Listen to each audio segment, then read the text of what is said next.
Makanya saya nggak ada masalah ketika disebutkan gubernur konten. Lebih baik jadi gubernur konten daripada gubernur molor. Cicing be. Tambah lagi gelar saya gubernur lambe turah. Lebih baik jadi gubernur lambe turah daripada gubernur biwir doer. Karena lambe turah itu beritanya selalu dinanti. Kemudian tambah lagi sekarang lagi gubernur otak dangkal. Lebih baik jadi gubernur otak dangkal tapi banyak orang yang tersadarkan daripada gubernur otaknya dalam tapi banyak orang yang ditenggelamkan.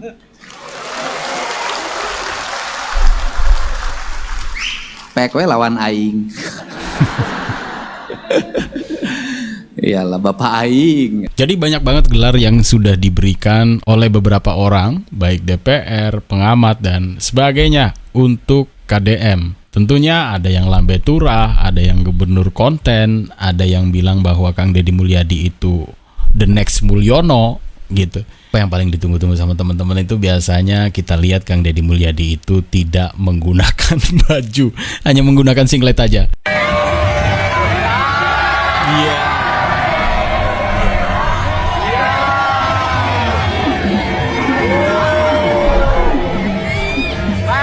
Lihat banyak banget.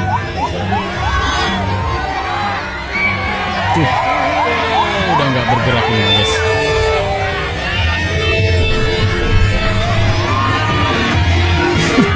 Persib juara. Terima kasih pada warga Jabar yang telah mendoakan Persib menjadi juara.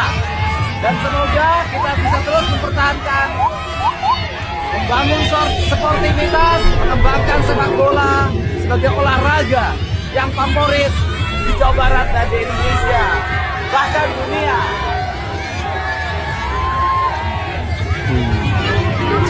Mana Boboto?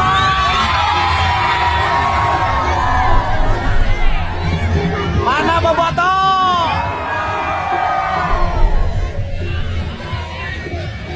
Yo, jaga kebersihan. Selesai pawai jangan nyampah. Hari ini saya akan menyampaikan bonus untuk pemain Persib. Siap? Siap? Siap bonus untuk Persib? Teriak dulu, juara! Juara! Juara! Juara! Juara! Juara! Hormat untuk pemain Persib semuanya, hormat! Hormatnya begini! Hormat! Oke, saya akan menyampaikan bonus. Bonus bukan APBD ya, nggak boleh pakai dana pemerintah. Bonus dari saya 1 miliar. Banyak amat cuy. Dan saya tugaskan Pak Sekda untuk mengkoordinasi para pejabat Pemprov Jabar agar membeli bonus 1 miliar. Tapi tidak boleh pakai duit APBD ya. Oke, jadi bonusnya 2 miliar. Oke, juara. Juara. Juara. Juara. Oke. Tapi ada juga yang komentar halal nggak tuh mul dananya? Buset, ngasih bonus salah, nggak ngasih bonus ya nanti masa iya nggak dikasih bonus? Ini kan menang guys, ini kan lagi seneng gitu kan. Ini sebenarnya soal Jajago keliling Indonesia atau Jajago Indonesia ya, yang biasa traveling kemana-mana gitu kan, seluruh Indonesia. Menurut ceritanya ketika jalan-jalan ke Sumba atau NTT gitu ya, di sana menemukan hal-hal yang menurut Jajago tidak mengenakan gitu ya. Oleh kalian semua ya, kita cuma mau update dalam video ini ya, kita baik-baik aja kok. Thank you udah khawatir ya, nggak ada masalah apapun. Dan dengan video ini kita mau bilang bahwa jangan sampai kena kejadian 1-2 ini membuat kalian tuh takut buat main ke NTT ya. Kita udah keliling NTT ya lumayan lama ya, seluruh dari ujung ke ujung. Dan aku boleh bilang bahwa semuanya tuh indah dan orangnya ramah ya. Orang-orang situ baik. NTT adalah orang-orang teramah yang pernah kami temui. Jadi jangan sampai kena 1-2 oknum ini buat kalian takut bermain ke NTT. Kalau ditanya nih contoh, Kojon masih bakal main ke NTT atau main ke Sumba nggak? Bakal main lagi ya, tempat itu indah soalnya. Lalu ini kejadian gimana, kok bahaya dong? Enggak, karena kenapa? Aku yakin tuh semua tempat pasti ada oknumnya. Kampung halaman kita sendiri, pasti. kota-kota besar juga pasti ada oknumnya gitu loh. Dan itu sangat lumrah bagi aku. Tapi kenapa kami share? Karena ini adalah channel informasi gitu. Aku hanya akan memberitahukan apa adanya. Bagus bang bagus, ada kejadian, ada kejadian. Harapannya adalah biar ada pembenahan. Jadi mana tahu ya yang kemarin itu yang hadang kami bisa ya diedukasi, bisa dibereskan. Untungnya kan kemarin cuma mintanya uang toh 10.000 gitu loh. Kita takut kalau ada yang lain lagi kita nggak tahu. Nah, tujuannya hanya sebagai awareness. Tapi jangan sampai kalian jadi parno buat main. Karena kami aja bakal tetap main kesana lagi gitu loh. Jadi NTT itu indah dan Sumba itu ramah gitu loh. Hanya memang ada oknumnya. Dan itu dapat dimaklumi di semua tempat. Itu aja update kita ya.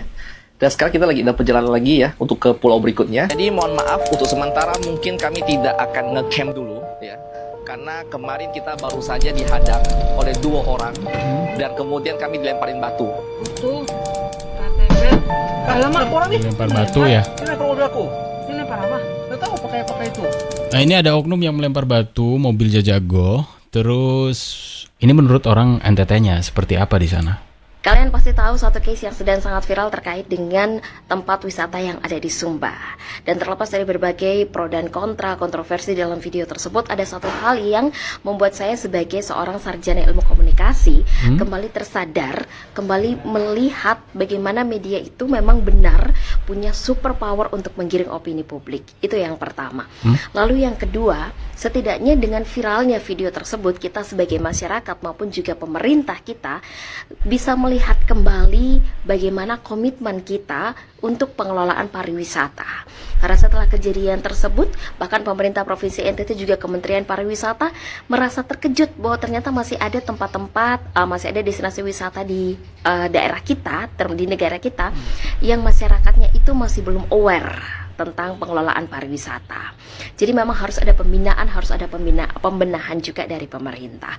Lalu kemudian yang ketiga adalah kita masih cenderung menganggap bahwa berwisata itu adalah kegiatan yang mewah. Seolah-olah kayak kita tuh harus punya banyak uang dulu baru kita bisa berwisata. Jadi masyarakat yang tinggal di destinasi wisata masih cenderung menganggap para wisatawan terutama yang berasal dari luar daerah kita sebagai orang kaya, dan sadar atau tidak kita tuh masih sering menjual kemiskinan kita di NTT. Kita tuh masih sering merasa bahwa oh mereka dari luar ini mereka kaya sehingga mereka harus membantu kita yang miskin di NTT. Itu yang ketiga. Lalu kemudian yang keempat juga adalah sebagai seseorang yang mau berwisata, sebagai wisatawan sebaiknya kita juga mengedukasi diri kita sendiri dulu. Kita tahu juga kira-kira latar belakang daerah yang akan kita tuju itu seperti apa. Misalnya hal yang lumrah bagi seorang laki-laki Sumba untuk meletakkan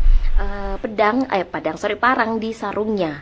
Dan karena di video itu kan si kokonya bilang kalau dia takut karena bapaknya pegang parang di sarungnya, tapi itu kan lumrah bagi laki-laki Sumba. Jadi kita juga harus tahu dulu sebagai calon wisatawan, oh daerah yang kita tuju ini seperti ini, karakteristik masyarakatnya seperti ini, apa-apa saja yang boleh dan tidak boleh kita lakukan.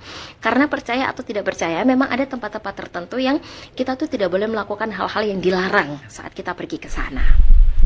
Lalu kemudian yang kelima juga, ini sebagai bentuk edukasi digital bagi kita semua saat kita mau mengupload, memposting satu video atau konten apapun itu yang di dalamnya ada wajah anak-anak.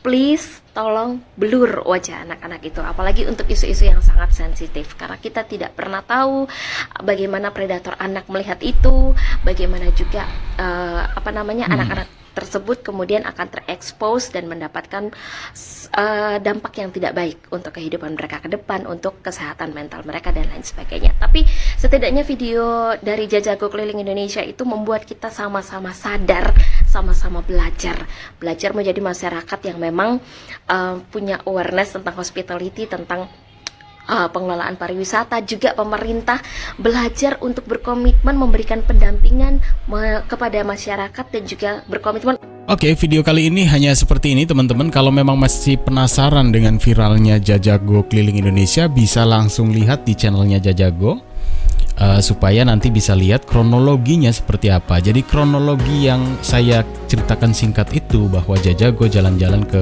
NTT, di sana itu berurusannya dengan warlock lah ya, warga lokal gitu, dengan ada bayar ini bayar itu, bahkan ada pelemparan batu juga.